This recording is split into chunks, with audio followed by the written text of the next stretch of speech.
Well, this is Alexa of the Wishbeads podcast and the creator of Wishbeads, and I am so excited because I have Courtney Abbiati here, who is the co-founder of The Urban and the Mystic, also known as the Chief Mystic, given her background as a certified meditation teacher and Reiki healer, and also the creator of all of these phenomenal products.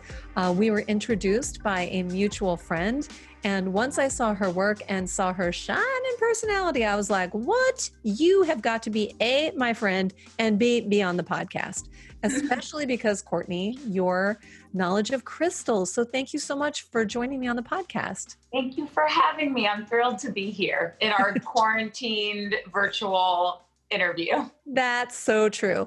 So yes, right now on the time of this recording, it is April 1st. There is no fooling, but it is April 1st, 2020. And we are in the middle of what I would call hunker down season.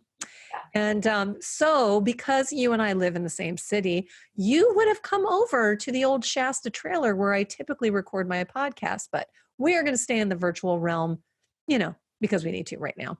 Yes. Yeah. We're following the rules. We're following the rules. Yeah. Yeah. And actually, I think that's a funny thing about you and I. I think we are rule followers. I knew it the second I met you. I'm like, this is a woman cut from the same cloth as me. One of my dear friends calls it fabric people. Like when you just meet someone that you know is cut from the same cloth. And I think that's a brilliant term. You are one of my so good. People. Yeah, totally. Totally. And I think in this current season, when it's like all of the rules, my kids are always like, well, but I don't understand. Like, can't we just and they'll fill in the blank of some sort of semi pushing the envelope kind of, interacting with friends. We're going to sterilize the ball and play catch. And I'm like, nope, no, you're not. No, you're not. Yep. Rules. Boundaries. That's not part of the rules. It's funny though. I noticed maybe 8 years ago that I was also adhering to a whole set of rules that I didn't need to be adhering to. And it took me a moment. I don't know if you've ever seen the movie Singles.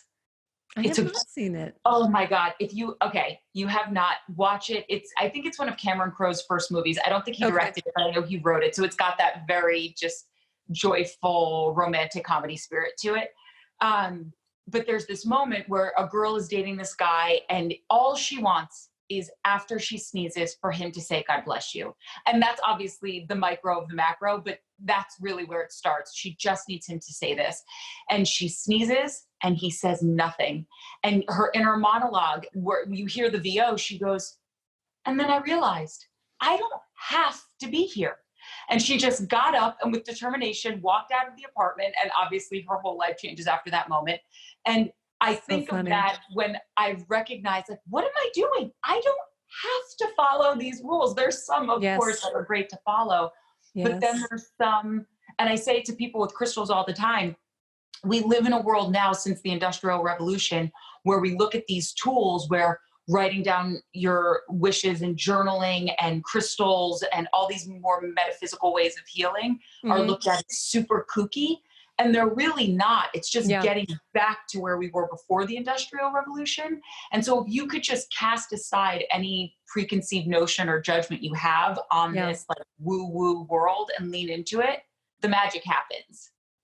It's okay. This is also so funny about you and I, because, and I was just sharing this with somebody yesterday about the weird thing about me and I sense about you, my fabric sister, that you have one foot, I'll speak for myself. I have one foot firmly rooted in information. So that includes rules and, spreadsheets and strategy and all that stuff. I actually like it. I like business. So it's one foot really rooted in the earth, and yet absolutely one foot firmly planted with enthusiasm and curiosity in this other possibility, that woo-woo world, which, fortunately now people aren't labeling as woo-woo or new age quite as much. Right. But this idea of this suspended disbelief and this faith, this surrender, this play, this divinity, whatever you want to call it, that makes sense for you and the listeners, that this interesting intersection of both, so that when I find myself, longing for am I doing this right? That is such a shut down concept. And Mhm. instead I have to go and lean a little bit more into the feeling. Does it Yes. feel fun? Does it feel simple? Does it feel exciting? Do I want to sit down and do this? Because as we all are in this really concentrated time at home where so much of our available energies, which was typically spent running around and doing a million things, and is now we're in our little bubbles, and Yeah. you get to really examine, like, where am I putting my attention? Where am I putting my time? I have this one beautiful, precious life. What am I doing with it? And I anyway, so I feel like there is No, this weird dance between the two.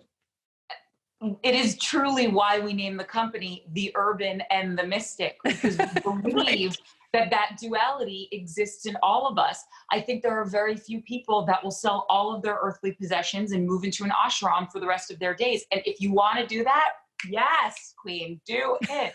But most of us are like you and me Yeah. and millions of other people that I know that want to continue living in this modern world that we've created, but they want to have elements of spirituality that, while we're anchored to our jobs and our spreadsheets and our things to do lists, it's equally as important to be anchored to the spiritual side of you, where you are creating moments to be mindful and to breathe. And I know that Mm. seems like, okay, great, we're breathing all the time. Right. You're taking what, Mindful. 80,000 breaths a day or whatever it is, and how many are you actually thinking about? And I've been super keyed into this idea lately because I am, for the better part of my life, I've been an avid meditator. I was really lucky where it was part of what we had to study in my college curriculum. So I recognized the benefits of it. And then, of course, because I was 18 years old, I didn't do it as consistently, obviously, as I do today. But what started happening was I realized, oh, today was a crappy day and yesterday was a good day. What was the difference? And I started to understand truly the only difference was me carving out that time to meditate, Right. to, and for me, that's just sitting and breathing. And whether it's sitting, breathing, watching the leaves blow on the trees outside my house, or closing my eyes and listening to a guided meditation, or surrounding myself with crystals, or thinking about, doing I call them intentional meditations, where I'm thinking about, what I've written in my Wishbeads bracelet, or what I've journaled about, and trying to cultivate the energy around that. And that I don't want to get ahead of myself, because I know we still have this whole month and who knows how much longer all of this coronavirus stuff is going to last. But I do think it's been my saving grace, Yeah. because it's kept me, how they say depression is living in yesterday and anxiety is living in tomorrow? Well, when you're You know, just, actually, I didn't hear that, but that's really oh, good. is that not brilliant? Because That's it's great. true. Yeah. And when you're living in the present moment, which is focusing on the right here, the right now, things to be grateful for, you Mm. can't get over your skis. You can't Yeah. be in that anxious place. And I do think that that's helped me so, so much in this last few weeks that we've had. Definitely. Yeah, I agree with you. And I have been meditating and actually studying with a meditation teacher for about 18 years, the last 18 years, and profound shift and change in my life, and my evolution of my careers and how I show up. It's definitely influenced my motherhood, my relationships, all of that. Um, so yes, what a powerful tool. And I truly like you, I've always been drawn to crystals. I haven't studied them as much. And that's actually why I'm excited to chat with you a little bit about a handful of the stones that we use. I mean, I like them and I have books about crystals, Right. but I have this little dance with crystals that in the sense that I trust that whatever I'm drawn to, there's some energy there that's for me. And so I'll get curious about it. I'll read a passage about it, or if I buy a certain crystal, I'll ask, what exactly is this? Oh, and what does it do? And it has that kind of like, woo. And then when I do pop-up experiences and I watch my customers look at that menu of Yeah. like all the things, I'm like, okay, I'm going to tell you right now, if you look at the menu, like in terms of all the descriptions of what each stone does, you're going to want one of each. And so on the flip side, what I say is, Look at the stones. What are you drawn to? Just what's calling you? And then you can get curious about the meaning of it. And chances are that there's a connection between There's always a connection. yeah, what you want. Always. And my friend Alex Franzen always calls it, you have to trust your hut, which is a combination of your heart and your gut. That's so cute. Yeah. But, but looking at crystals, but that being said, I do think that there is some really, I wanted to just sort of hear your take on it. I mean, your world is crystals. And by the way, I encourage everybody, we're going to talk about all the links, and I've got all the links to where you can learn about the urban and the mystic. But I was the super lucky recipient of this gorgeous, look at this gorgeous box that was sent to me. And here's the thing that's so special about it. It had a beautiful quote from me that says, the more wishes that come true, the happier this world will be. Alexa Fischer, etched on my gorgeous thing. And then you open it up and it's got this bit, mine was a thank you box, and it's got this gorgeous little note. And then there was a big heart, selenite, right? Selenite? Rose quartz. Oh, it's rose selenite quartz. was what I had given you when we first met. Oh my goodness, that's right. Well, both of them are on a really special altar that I have actually right by the front door of my house. Because I love that. Of those crystals, I want my family, I want to feel that energy as we move in and out of our house. So we have a really special spot where we keep them, but it also has a beautiful card. It has a little candle. It's just gorgeous. It's gorgeous. And I love your concept, because it is like this little treasure chest that comes to you filled with, a beautiful invitation to bring ritual into your life and to bring sentiment and to bring the power of crystals into your world wherever you are.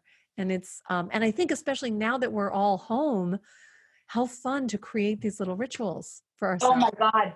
Yeah. I was doing, obviously we're connecting only through video and Zoom calls and things like that these days. And I was doing a video chat with someone the other day. And I said, when you're stuck at home, there's no better time to bless your home. Yeah. Because we have a house blessing box. Oh, I think you have a visitor.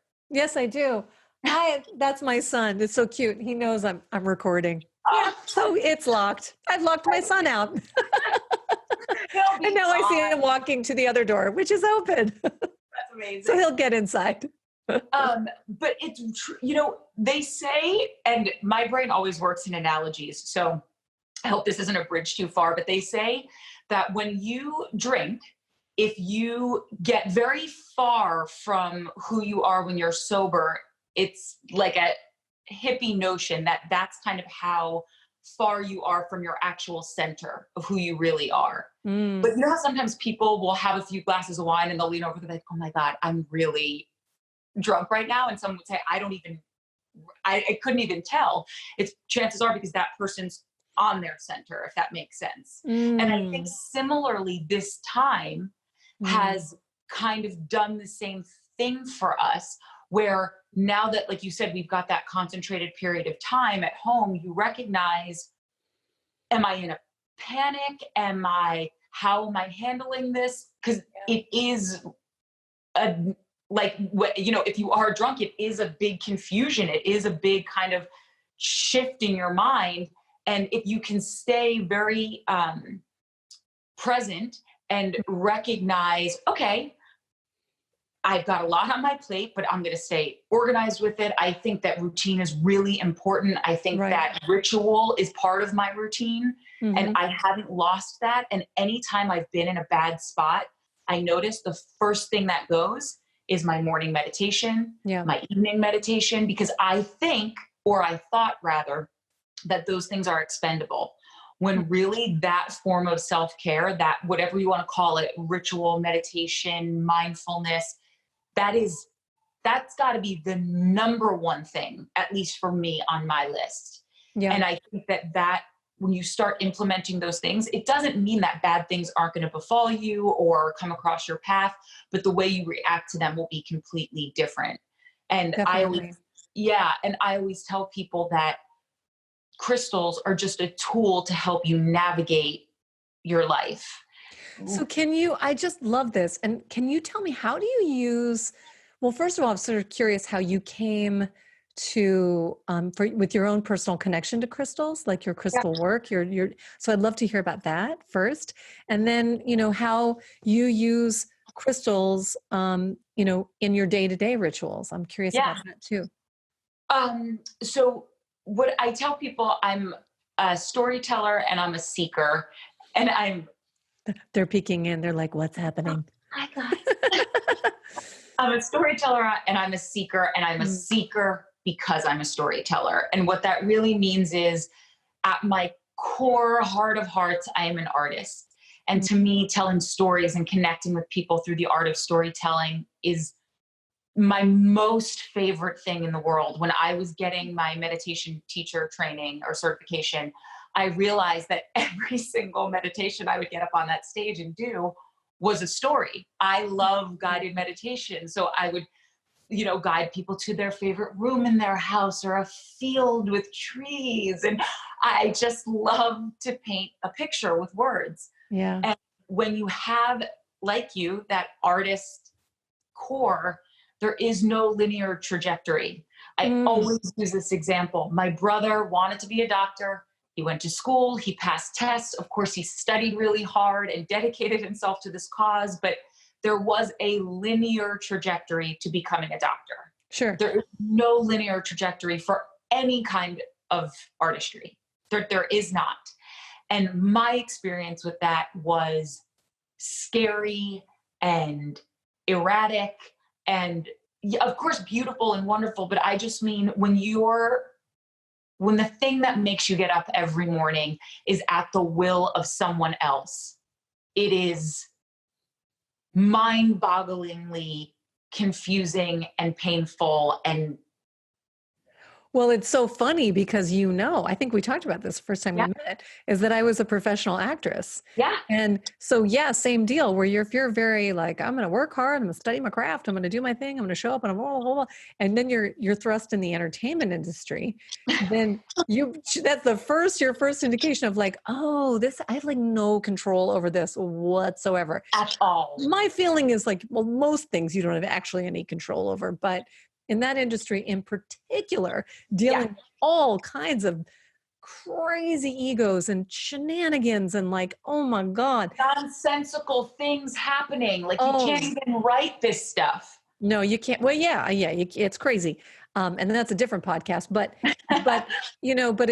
it's interesting how I can see so much of your intention and your natural love of storytelling, even as an entrepreneur, which is, obviously my trajectory as well, weaving that back in, whether you're teaching meditation or you're healing through Reiki, or you're creating a little story in these magnificent box that you create for people. It's really a very strong through line. Thank you. Cool. And that's what led me to all of this, because I needed to create my own terra firma. I needed to create,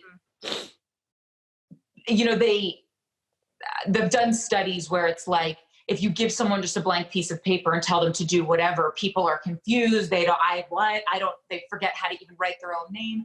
But if you say, here are the guidelines, and then within those guidelines, you can do whatever you want, people can be wildly creative. And I'm a garden variety human in that sense. When I started creating this structure for my life, all of a sudden I didn't feel like this atom just aimlessly bouncing throughout the planet thinking, well, I hope something happens because that would be great. Yeah. And that's where I really got serious with meditation, and I really got serious with looking at alternative forms or just tools. And crystals just spoke to me because, first and foremost, they're beautiful. Yeah. So your eye, they catch your eye just naturally. Yeah. And then I started recognizing, because I always say to people, I'm just a walking exposed nerve. Like, I will cry at the drop of a hat. I could just meet someone and start crying, and not because of anything bad. I just feel things really intensely, which I know I'm not alone in that. So whenever I cry, I hope it gives someone else permission to do the same. Right.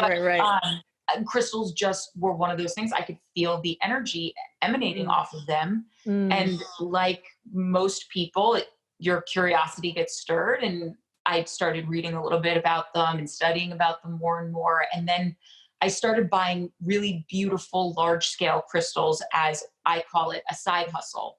So I knew that there were people in Los Angeles that wanted these beautiful crystals, and I could find them at great prices and make a little extra money. And when I was at one of these big gem shows, I'm looking around and I don't see me being represented at all. And what I mean by that is at me in a editorial sense, like you, me, my mom, all of these people that I know that would love to access a spiritual component to their life. It was either way down that road, or it was just, these really big, massive $30,000 crystals.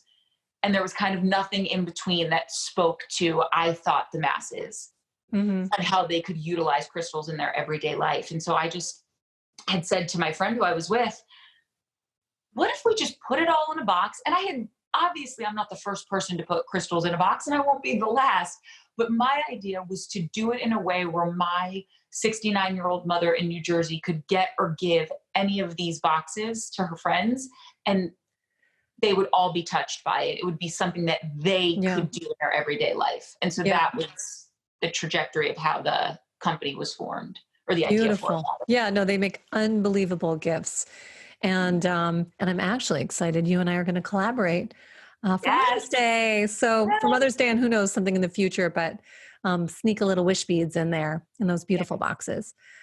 So let's talk about a few of those stones that we had talked in advance. I have quite a wide selection of stones, but we were going to highlight and talk about black onyx and talk about rose quartz, carnelian. You had just mentioned it's the one that you're wearing right now, but that it really activates creativity and passion. And I think I had read that the last time there was that huge economic downturn in 2008, some of the biggest companies right now were actually hatched in those really like right around the post-crash period, where people are hunkering down, getting creative, thinking new things. It kind of is that shaking of the snow globe, and it's just everything swirling around, and you have this opportunity for introspection and creativity. So anyway, also, you know what that it reminds me of?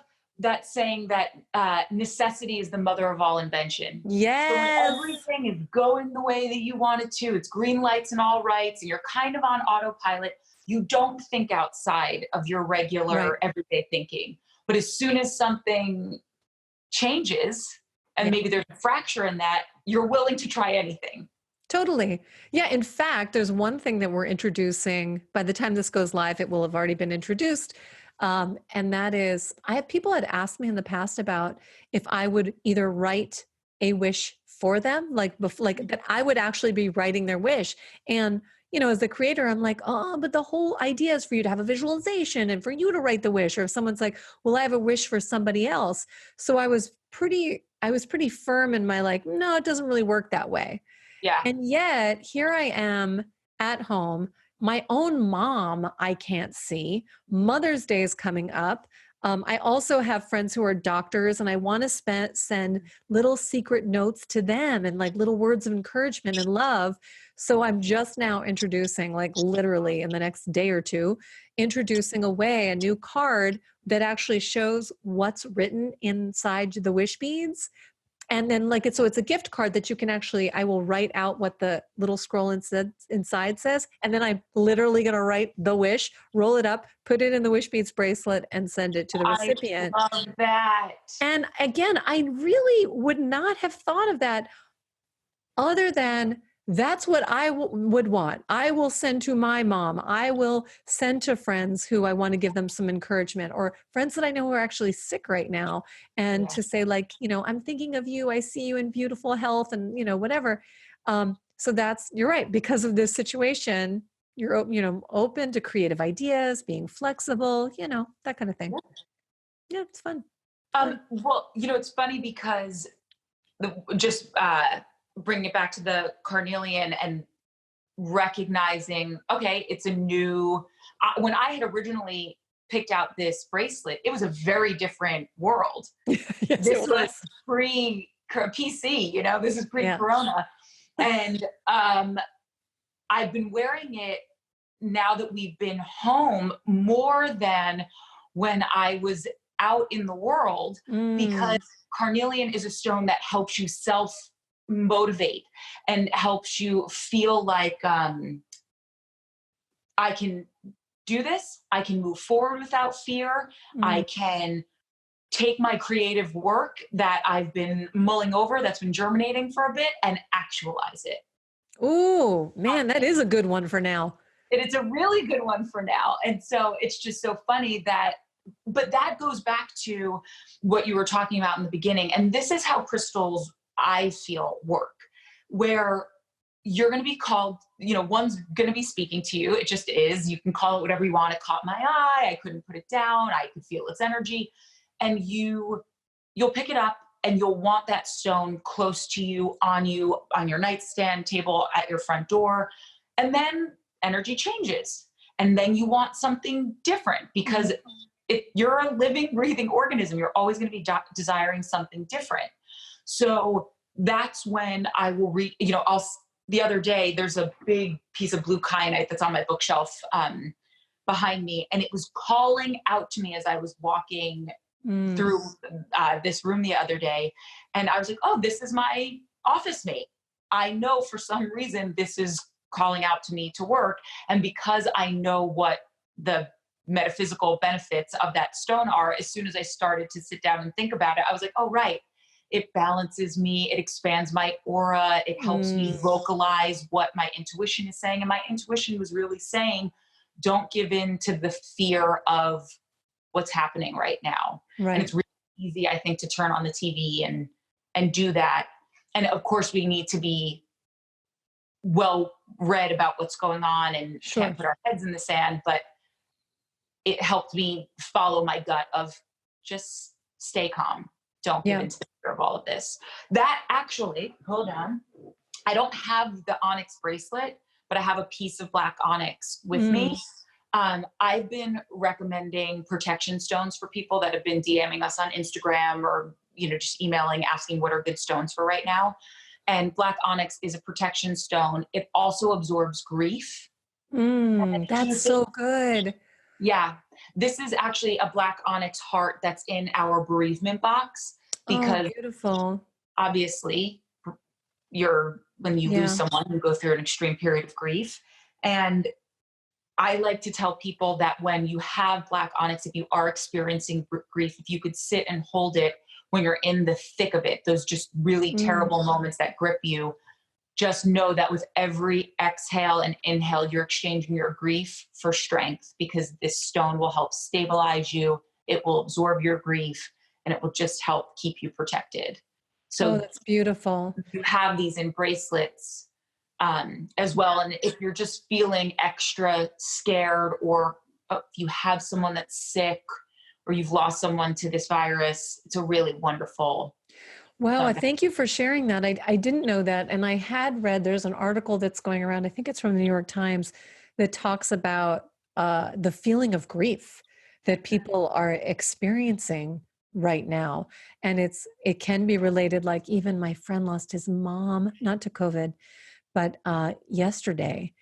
And the extraordinary circumstances require that the family could not be around, and they can't gather to mourn. And, just the weight and the complexity of that is just like, and I think that because it's a collective energy that we're all experiencing right now, I mean, the globe is on pause, that this feeling, because we're all energy beings, we're picking up on all the energy that's around us, it is a shared experience. And I knew that black onyx was about protection and healing, but I think the aspect of grief is a really important one to consider, and to recognize that somehow when we have those feelings, we have all kinds of reactions to those feelings, because grief is not a comfortable feeling. No. So people can, bury it or drink it away or whatever. Yeah. But I love the idea of something proactive and healing that you can do with that energy in that moment, and touching the stone and being able to breathe into it, releasing the negative energy and bringing in strength is really helpful. Thank you. Oh, you're so welcome. With that bereavement box, I love flowers. I love, love, love them. I send them to people. I just, for me, wanted to create a product that, grief is love with nowhere to go. It's just Mm. this thing bottled up inside of you. And so I Yeah. just wanted to create something that gave that grief somewhere to go. Yeah. Because if it's in you, it's not healthy. It has to It has to find a way go. out. Yeah. Yeah. Beautiful. Oh my gosh. So beautiful. Everybody go check out their website. It's so good. It's so good. The Urban and the Mystic. .com. Can you, a lot of people, one of my best sellers is rose quartz. Can you talk about rose quartz a little bit? I would love to, pun intended. I love, love, love rose quartz. To me, there are a few crystals that I think every human on the planet should have on them, in their homes, in their car, wherever you want to keep them. And rose quartz is one of them. I have a little rose quartz sphere here. Rose quartz is the stone of unconditional love. And before actually we started recording, I'm obsessed with this video from the Berklee College of Music. I don't know if you've seen it, No. but oh my God, Alexa, I'm trying to repost it, and my repost app, all anyone is doing is at home on like an app or a Zoom, so everything's not working correctly. I'm trying to repost it, but I will send it to you. I'll text it to you. Okay, great. All of these Berklee music students virtually recorded What the World Needs Now I don't know if that's the whole title, but you know the song. Yeah. And this girl basically weaved all of their individual playing, whether you're playing the instrumentals or singing it, wove it together to create this beautiful virtual chorus. And I'm getting like chills, and I haven't even heard it. I'm getting chills. So it obviously must have such a beautiful power. It's so beautiful. And the reason I bring it up is because that's what this stone feels like to me. Rose quartz, it helps you call in love. It helps keep love alive. It helps heal your heart. It is the most beautiful balm ever, I think. Awesome. And I really do believe that, they've done all those studies where holding a negative thought lowers your immune system for 4 to 5 hours. A positive one laughter raises your immune system. It takes more muscles to frown than it does to smile. It's like we are built to feel love and joy. And of course, grief as well. What is that from the prophet? Like, your joy is only as deep as your sorrow. So we have to have the yin and yang, but it's easy to be caught up in the fear and the sadness and the negativity of something.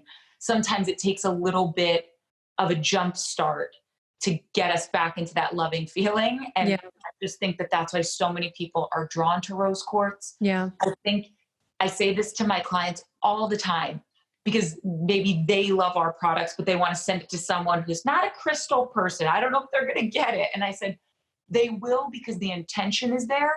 And even if looking at a piece of rose quartz, even if you don't believe it has an energetic, it's giving off the energy of unconditional love, then let it be your visual reminder that you are letting more love into your life. And every time you see it, you're taking a moment to feel the love. Yeah. And so, which is so funny. We are totally fabric sisters, because that's the same idea with Wishbeads. It's like, it takes a huge suspension of disbelief to be like, I can make my wishes come true.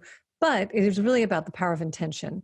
Yes. And when you are having that visual reminder, aligning with an energy of a stone, combined with a little imagination and a teeny bit of effort, bammo, you've got a very, very, very powerful tool at your disposal. It's the same with the crystals. It's really, just, we have two different flavors of, I would say, very, very kindred products, and certainly kindred intentions with what we're putting out into the world. It's so nice. It's so nice. And it is truly so, so powerful. And I will remind people that just give it 30 days. You can do anything for 30 days. And it's not I'm not asking you to, move to another city or tattoo something on your face. It's just writing down what your heart's desire and wearing a bracelet, or just sitting with this stone in your hand for 3 minutes every morning. And I have news for you. If you can't give yourself 3 minutes, we need to just have another conversation. Yeah. You need to go on another timeout. Right. Correct. No, we don't. We don't want any more timeouts. No. We're good. We're good. Thank you. We got the message. Have you seen that memo? It's like Mother Nature has put us all in a timeout to think Totally. about. Oh my God. Think about what we've done. It's so humbling. It's so humbling. Wow. Oh my goodness. Thank you so much. There was only one other stone that we had talked about. Maybe if you can share just your insights about tiger's eye. This is one that we have for men too. And I love the one that we offer is in matte. So it almost looks like petrified wood, but it's so cool. Yeah. Yes. This one, I don't know how well it's popping up, but this is not matte, but just so people can understand what tiger's eye looks like. It's sort of like striped brown, but then they have blue tiger's eye. I've looked at those, thought about offering them, but I really like the sort of matte brown one. Me too. I'm always most drawn to this golden tiger's eye. So it also offers protection. Something that is great to know about stones in general is that a lot of them are layered. They offer multiple things, like amethyst, it's protection, intuition, your third eye, it transmutes negative energy into positive energy. So if someone tells you, oh, amethyst is a wonderful stone to link you to your intuition, and you really thought it was a natural tranquilizer, it doesn't mean that person is wrong. It just does different things. So in the spirit of that, tiger's eye does offer protection. It also, to me, the thing that speaks to me the most about tiger's eye is courage. And knowing that you can boldly move forward in the direction of your dreams. It's associated with your solar plexus. What people don't necessarily know about their solar plexus is where it's that little spot right under your rib cage, and it's where our deservingness comes from. I always think of it as my personal power. My personal power is right there in my solar plexus. Well, and I take karate, and where we're always punching is the solar plexus. Yes. We're knocking someone's personal power right out from under them. Exactly. And if you don't feel you deserve something, you don't believe in your personal power, right? Yes, exactly. So knowing that I am powerful, I can move forward. It's linked to, this stone is linked to like manifestation and helping your dreams come true, because when you realize, it's like, that when people say, everyone said it could never be done until someone could do it. Somebody did it. Yeah. Somebody did it. That makes me think of tiger's eye, because when you have such a drive and a personal belief and a power in your belief, no one needs to tell you that you can or cannot, because you know. And that's that unwavering commitment. And I think in this time, especially as I'm looking at different aspects of my own work, and I have a few different things that are going on in addition to Wishbeads, again, going back to that solar plexus energy, that tiger eye energy. How can this feel almost like destiny? Like it's just it's fun, it's creative, it's exciting. It's like, I got this, I'll crack this, I'll figure it out, versus where I've approached things maybe from a more brain place, or I'm implementing something, or, like it's a different energy. It's a different energy. And I think being put on this timeout makes you say, I don't have time for that. I don't have time for things to feel like a drag. They just can't. Then it means I won't do them. And trusting that, just trusting that. It's really fun. It's actually fun work. But as you said, if you're not familiar with this, if you're not familiar with stones, it doesn't mean that stones aren't working on you. Like you may already have wish beads or crystals in your home, but B, just bringing your awareness to be like, I wonder how I really will feel holding a heart-shaped rose quartz stone. Like, how will that change me? Will I feel more loved for myself and others? Or Yep. if I'm struggling with finding the wherewithal to finish something or to write that book I've been meaning to write, or at least like just start a blog or whatever you want to do, maybe holding some tiger's eye or wearing tiger's eye will help, just that little astral nudge to be like, yeah, you can do it, Yes. And what's great to remember about all of this is there's no danger in it. Yeah. There's literally zero to No. risk and everything to gain. Right. So if you could just cast out any negative talk or doubt because I say this to people all the time, this stone is no different than your outlet. Your outlet is always there waiting to charge your phone, light up this light, give energy to whatever you plug into it. But just because if you didn't plug into it, it doesn't mean it's broken. It means you are not working with it. Yeah. Work with it. Plug in. Plug into your wishes, to your stones, to what you want. And if you can do that for 30 days, I'm a firm believer of doing something for 30 days to really see the benefit of it. Yeah.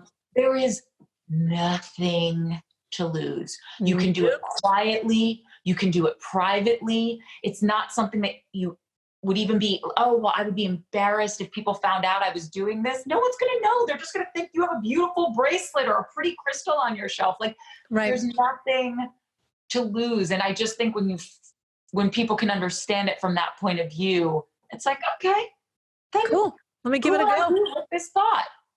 Who are you with the thought that I am loved, that I can take my creative energy and do whatever I want with it, that I'm safe, that I am supported. It's how I view, I'm not a religious person, but I view religion in the sense of if it makes you a happier, more loving person and you're not hurting anyone in the meantime, great. Go for it. Do it. Go for it. But can I ask you one question before we leave? Yeah. What is your current bracelet or necklace that you've been wearing during this time that you've been leaning on? Well, it's so funny. I have, like, right now I'm wearing a bunch of different ones. I do have rose quartz on. Normally I have black onyx, but I don't have that on right now. Normally that has my big wish, my 1 million people wishing at once, but I don't have it on right now. That is such a good wish. I know. 1 million. It's going to be a concert. Oh, yeah. That's coming too. There. Yes, you will. Yes, you will. But I also have a really special Labradorite bracelet that I really, really love. And it's a polished Labradorite. I'll hold it up. Right there, polished Labradorite. And if I recall correctly, it's activating clarity and imagination. And so for me, I feel like I'm in that place as a mom and a business owner where I am so mindful of where my head is, because I am looking at this time like this interesting cocoon and things that I have wanted to launch and relaunch and put out into the world. I'm like, wow, now I have some time to do it. Yeah. And so I really feel lucky that my family is healthy. We have we're good. We have plenty of food and cleaning products and the whole thing. And kids are doing well with online classes and everything is fine. And so what gifts can come from this time? Because I already feel so grateful for what's where we are. And so how can I really use this time with clarity and imagination to really, take my personal power and really, put some things out into the world that frankly I've been meaning to do for a long time. So I'm excited about it. That so much. Yeah. So that's one that I'm really excited about right now. My Labradorite. 2 things about Labradorite that I'd love to share with you. Please. Labradorite. Yeah. It's wonderful for people to wear, because I feel like even though we're not necessarily physically interacting, we're still, I think Governor Cuomo said this, we're physically distant, but spiritually close. Yes. And Labradorite creates like for lack of a better way of putting it, a force field of protection around you so that your energy is not going to get muddled with someone else's energy. And a lot of energy healers and workers will wear it for that reason. Wow. So if you're going through a tough time, I'm going to help, channel whatever I can so that we can create healing, but then I won't take on necessarily what you have happening. The other thing that I really love about Labradorite is so much of the time crystals will just visually, by what they look like, they will tell you a little bit about themselves. So many stones are connected to the throat chakra because your throat chakra is blue. And so those are stones that are great for communication, like lapis and things like that. So with Labradorite, to really see a lot of its beauty, you have to kind of move it back and forth. Yes. And what's rad about that is Labradorite helps stir your creativity by you going deeper and really looking at things from different angles and not just taking things at face value. And I love that. Isn't that so cool? That is so cool because I see we offer it in matte and we offer it in polished. And whenever I'm telling people about it, I'm like, get the polished. Because when you take it outside, it's amazing. It's like iridescent and it looks like little rainbows, and it's such a gorgeous stone. And this one is a really high quality stone. Yeah. But it's funny, when I was thinking about the line, I was like, I think I'm going to phase out the matte Labradorite, not because and it sells really well, but I just think that the gift of Labradorite is that sort of magical element that when you catch it in the light, it's like, what is going on? And I love that idea of deepening, because that's what I'm really challenging myself now as I'm creating these new things. Like, how do I really, not just what do I want to put out in the world, but like, how do I want to dance with this creation? How do I want to show up in it? How do I want to interact with people with this thing? And gosh, that is like so spot on for Labradorite. That's so funny. I mean, not funny, but cool. And to come full circle, it's even with someone like you and me who works with stones and wears them and has them. I mean, if you were to see my whole house, I need a bigger boat because the ship is almost at capacity. But that's what I'm saying. Like, a different stone will always be calling out to me because we are always at different times in our life craving it's like food. You're not just going to eat Italian food or Chinese food every day. You're always craving something different, and energetically it's the same thing. I love that. They really will. If you listen, they will call out to you, where it's like, it's my turn right now. Let's dance. I love that so much. Oh my goodness. Courtney, you are such a delight, and I'm so happy we are connecting. Having this like overwhelming feeling, I must tell you, that there is a part of me that's like, okay, when this is over, I'm really excited to give real hugs again. Because while we've been doing virtual high fives, air hugs, and all the rest of it, I am a hugger. And so because we are local gal pals, we will someday go back and have coffee and give each other hugs, and it'll all be fine. But until then, I am just like so grateful for you taking your time to be on the podcast. I even am going to be we're going to work together to create a little article. So you'll get links to the podcast and some other amazing resources from Courtney. But I'm just so delighted just to learn from you and to know you and to collaborate with you and all the rest of it. It's just awesome. Ditto, what she said. Thank you. I feel exactly the same. I could talk to you for hours, and I know we will. Yeah, thank you. Well, this has been awesome. And then let people know, again, just the best way to follow you on social and to check out your website and all that good stuff. Oh, yes. Thank you for reminding me. So social will be Instagram, and we are at The Urban and The Mystic. And then our URL is exactly the same, theurbanandthemystic.com. And if you want to just say hi, we're hello at The Urban and the Mystic. We're very simple folks. Very simple. Mine's the same. Yeah. Hello at wishbeads.com. Hello. Yeah, so good. So good. Well, there will be plenty of information on my site about you and additional resources and links to the podcast and all that good stuff. But until then, you stay safe and happy hand washing. You too. All right. Be well. Ciao. Bye.